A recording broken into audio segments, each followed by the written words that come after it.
ফরজ গোসল করার সময় কোনো দোয়া পড়তে হবে কিনা? শাওয়ালের 6 রোজা একই সাথে রমজানের কাজা রোজার নিয়ত করা যাবে? নিজের বিয়ে কি নিজে পড়ানো যাবে? মনে মনে তালাক দিলে কি তালাক হয়ে যাবে? গর্ভবতী মা প্রসবকালে মৃত্যু বরণ করলে তিনি কি জান্নাতি হিসাবে নির্বাচিত হবেন? জাকাতের জন্য সব সম্পদের মূল্য হিসাব করা কি বাধ্যতামূলক? আমার টাকা নাই কিন্তু জমি আছে, জাকাত দিতে হবে কিনা? ইমাম পিছনে নামাজ আদায়ের সময় ইমাম যে তাকবীর দিবেন মুক্তাদিদেরও কি সেই তাকবীরগুলো দিতে হবে? ঈদ উপলক্ষে অনেক কিশোর যুবককে পিকআপ ভ্যান ভাড়া করে হাই ভলিউমে গান বাজনা করতে করতে রাস্তাঘাট প্রদক্ষিণ করতে দেখা যায়। তাদের উদ্দেশ্যে কিছু কি বলবেন? চলুন তাহলে প্রিয় দর্শক আর বিলম্ব না করে আমরা প্রশ্নোত্তর আলোকিত ভুবনে প্রবেশ করি। খন্দকার রাকিব লিখেছেন, শাওয়ালের 6 রোজা একই সাথে রমজানের কাজা রোজার নিয়ত করা যাবে? শাওয়ালের 6 রোজার পাশাপাশি আপনি কাজা রোজার নিয়ত করতে পারবেন না। তবে সোম বৃহস্পতি এই দিনগুলোতে শাওয়ালের 6 রোজার নিয়ত একসাথে আপনি ইনক্লুড করতে পারেন, সেক্ষেত্রে দুইটাই আদায় হতে পারে। কিন্তু ফরজ যে কাজা রোজা রয়েছে সেটার মধ্যে শাওয়ালের 6 রোজাকে আপনি ইনক্লুড করে নিয়ত করতে পারবেন না, বরং আলাদা আপনাকে নিয়ত করতে হবে। সেক্ষেত্রে ফরজ কাজা রোজাগুলো আগে রেখে তারপর শাওয়ালের 6 রোজা রাখা অধিকতর উত্তম। যদি অনেক ওলামা ইকরামের মতে শাওয়ালের 6 রোজার ফজিলত পেতে হলে রমজানের কাজা রোজা না রেখে কাজা রোজা পরে রেখে করলেও আদায় হয়ে যাবে।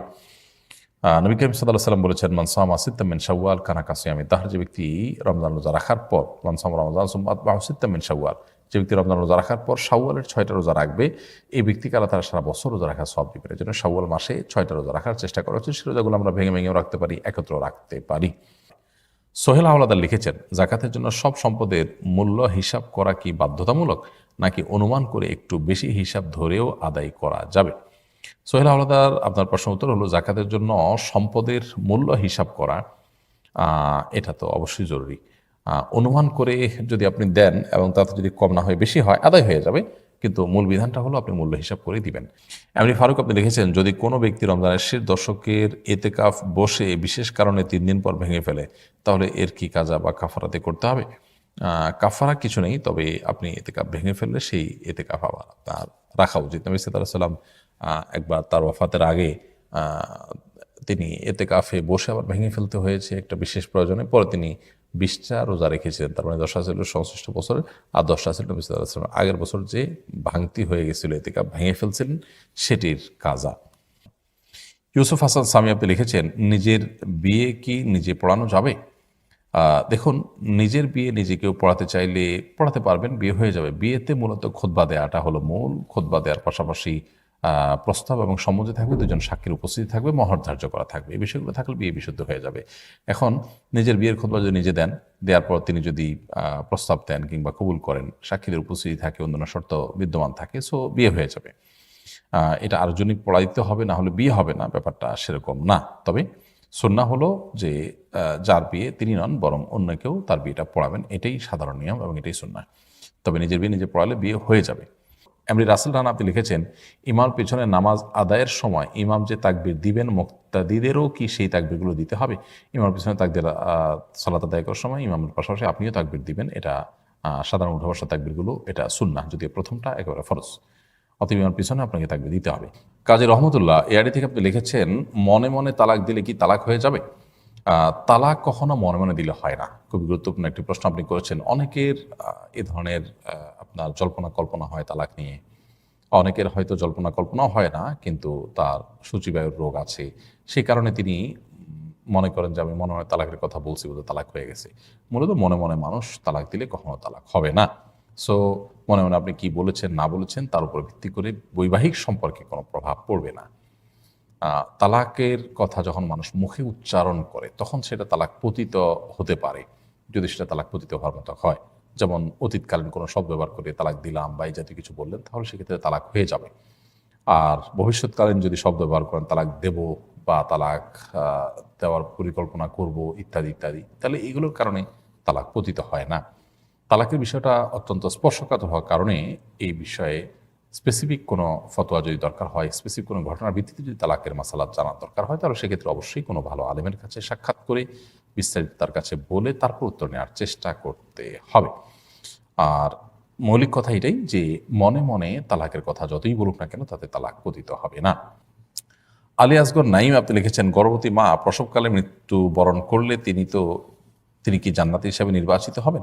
নবী করিম সাল্লাল্লাহু আলাইহি ওয়াসাল্লাম হাদিস থেকে আমরা জানতে পারি মেয়েদের জন্য কিছু বিশেষ বৈশিষ্ট্য আছে, বিশেষ কিছু ফজিলত আছে। তার মধ্যে থেকে একটা হলো যে কোনো মেয়ে গর্ভবতী অবস্থায় যদি মারা যান গর্ভের কারণে, কিংবা গর্ভ খালাস করতে গিয়ে তিনি যদি মারা যান, মৃত্যু মুখে পতিত হন, তাহলে সেক্ষেত্রে তাকে আল্লাহ তাআলা শাহাদাতের মর্যাদা দিবেন। নবী সাল্লাল্লাহু আলাইহি ওয়াসাল্লাম বলেছেন, তোমরা কি জানো আমার উম্মতের মধ্যে শহীদকে? সাহাবায়ে কেরাম বলেছেন যারা নিষ্ঠাবান, আল্লাহর রাহে জীবন দানকারী, তাদের কথা বলেছেন। নবী সাল্লাল্লাহু আলাইহি ওয়াসাল্লাম বলেছেন তাহলে তো শহীদের সংখ্যা অনেক কমে যাবে আমার উম্মতের।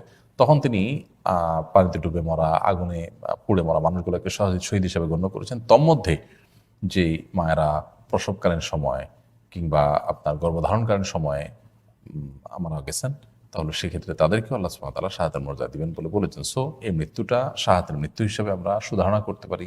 তিনি ইমানদার হয়ে থাকলে জান্নাতে তিনি যেতে পারবেন। মানিক মিয়া আপনি লিখেছেন, ঈদের নামাজের ইমামকে বসিয়ে রেখে তার জন্য টাকা তোলা হয় অনেক জায়গায়, এভাবে টাকা তোলা এবং এই টাকা ইমামকে দেওয়া হালাল কিনা? ভাই মানিক মিয়া, খুবই গুরুত্বপূর্ণ প্রশ্ন আপনি করেছেন। ঈদের নামাজের ইমামকে, মুয়াজ্জিনকে সামনে বসিয়ে রেখে তাদের জন্য টাকা তোলা হয় এবং বাক্স দেওয়া হয় ইমাম সাহেবের জন্য, এখানে টাকা ফেলুন, খুবই অপমানজনক একটা পন্থা। যারা নিজেদের ইমামকে তাদের চাকর মনে করে, তাদের নামাজ কতটা হবে সেটা প্রশ্ন সাপেক্ষ বিষয়। কারণ আপনি নামাজের প্রতি, আল্লাহর প্রতি যদি আপনার মানে শ্রদ্ধা থাকে, সম্মান থাকে, তাহলে সেক্ষেত্রে আপনি আল্লাহর ইবাদতের জন্য নেতৃত্ব যিনি দিচ্ছেন, আপনাকে জান্নাতে যাওয়ার পথে নেতৃত্ব দিচ্ছেন, তাকে তো আপনি সবচেয়ে বেশি সম্মানিত মনে করবেন। তার জন্য আপনি খুব লজ্জাস্কর উপায়ে যদি টাকা তোলেন, সেটা উচিত হবে না। ইমাম সাহেবদের জন্য টাকা তোলার ভিন্ন কোনো পদ্ধতি থাকতে পারে, পলিসি থাকতে পারে। মাসিক চাঁদা থেকে, মসজিদের জেনারেল ফান্ড থেকে দেওয়া যেতে পারে, আর ঈদগাহে মসজিদের জন্য টাকা তোলা যেতে পারে, তুলে তাদেরকে জেনারেল ফান্ড থেকে দেওয়া যেতে পারে। তাদের নামে তাদেরকে বসিয়ে রেখে টাকা তোলাটা অপমানজনক।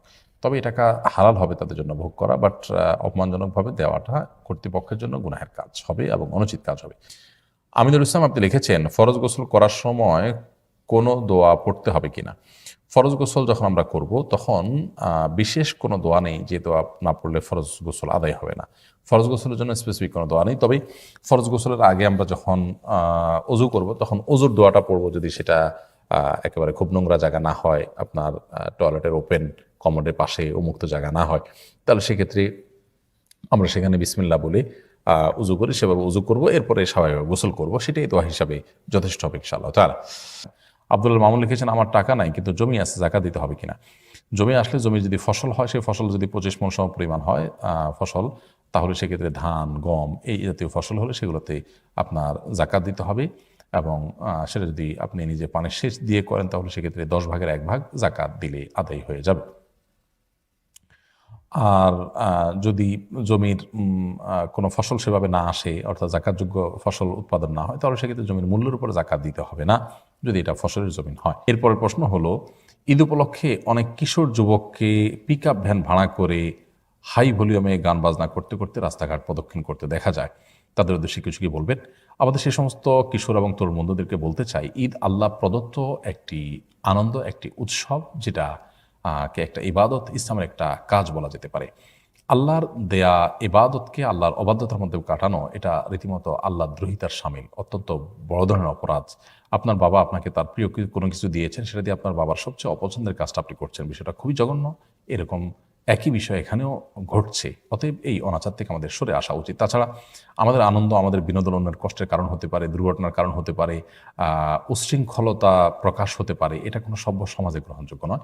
আমাদের বিবেক এবং বিবেচনা যদি আমরা ব্যবহার করি, তাহলে সেক্ষেত্রে ধর্মীয় দৃষ্টিকোণ তো বটেই, মানবিক দৃষ্টিকোণ থেকে এটা অনুচিত কাজ। কোনো পশুরাও পরস্পরকে এভাবে ডিস্টার্ব করে না, আমরা অনেকেই বিনোদনের নামে যেরকম করে থাকি।